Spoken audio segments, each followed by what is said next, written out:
సుమాంజలి ఈరోజు ఈ పద్యములో సజ్జనుడు దుర్జనుడు యొక్క గుణాల మధ్య ఉన్న భేదాన్ని నేను వివరించబోతున్నాను.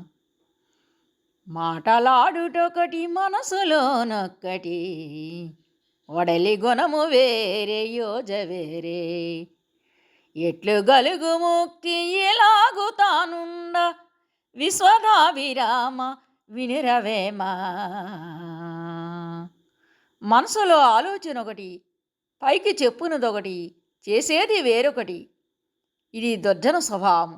ఇటువంటి వారికి ముక్తి ఎట్లు వచ్చును అని దీని యొక్క భావం.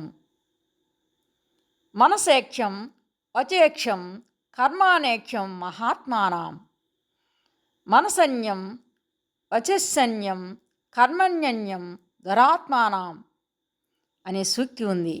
మహాత్ములు మనసులో ఆలోచించినది మాటగా చెప్పుదురు, ఆ చెప్పునది అక్షరాల ఆచరించెదరు. ఇది వారి యొక్క స్వభావం.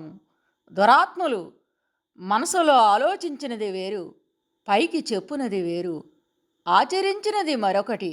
ఇట్లు త్రికరణ శుద్ధి లేని దుర్జనులకు మోక్షమెట్లు గలుగును అని దీని యొక్క భావం. ధన్యవాదములు.